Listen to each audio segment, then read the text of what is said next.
modern day, it seems to be getting harder and harder to get away from brain-rotting content. From sweatshop YouTube channels pumping out brown sludge to TV producers making the same garbage they've been making for years.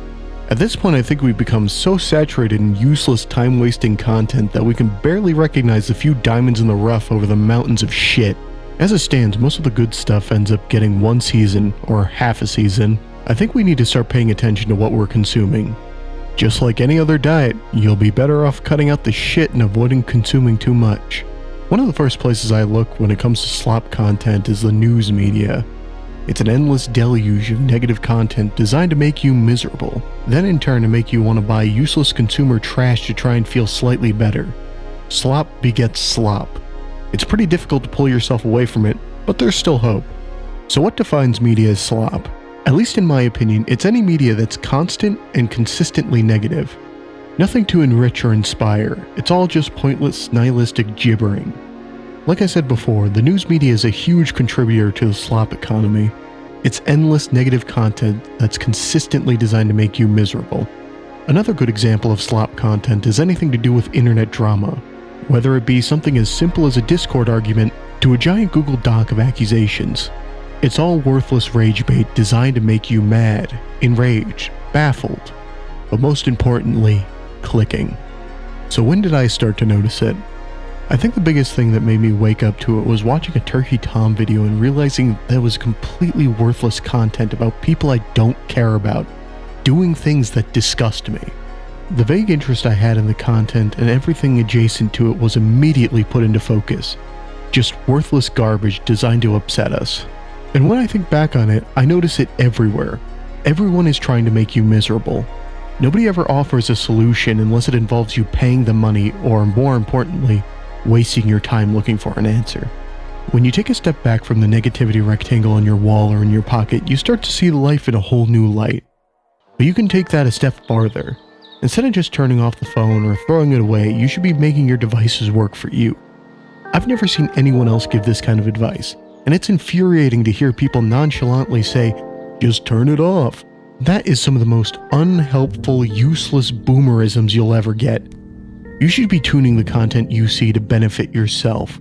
So where does slop content come from? It seems to be endless, right? It's a never-ending pipeline of trash that you can't stop. But enough with the hysterics. You are the one that controls what you watch online. Every platform besides iFunny has an algorithm to try and show you a feed that's tailored to you. If you don't like a piece of content that's showed to you, you can click on the 3 dots and say, "Don't recommend this shit to me." The reason that it's so pervasive is that people don't use tools provided to them to stop the slop. Most of this content is created by huge companies who pump money into making garbage that gets millions of views. And even smaller guys are picking up on what they're doing and replicating it. If you look at any of the content on YouTube Kids, you'll see the same thing, but with even more worthless content. So who's making it? Well, that's a tough question to answer, since it's a lot of different people making this kind of trash, from corporate conglomerates to guys sitting in their bedrooms talking about internet drama. They all play into the same system and work together to do one thing: make money off of your misery. They don't make anything enriching because that takes effort. And when it comes to slop content, it's all about maximizing profit over effort. I think we all need to look a bit closer at the aggregators of this content. It's normal to see people make this stuff, but it's the money trail that really shows why this stuff exists. People wouldn't be making content like this if it wasn't profitable.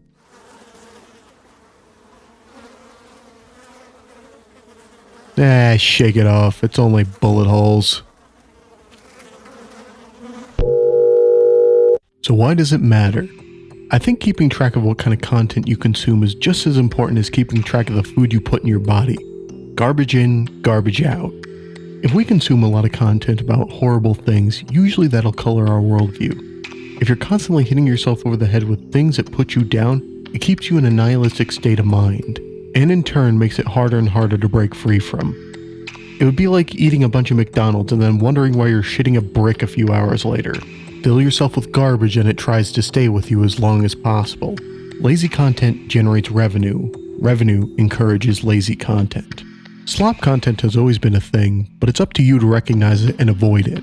When it comes to this kind of garbage, you have a bunch of different options to choose from. like endless news cycles or guys talking about shit you're gonna forget in a week.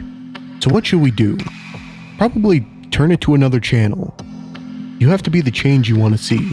Hit don't recommend. And more importantly, don't engage with this media.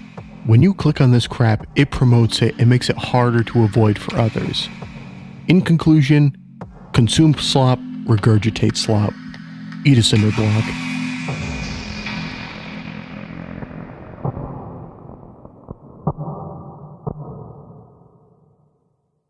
Okay guys, so what's really interesting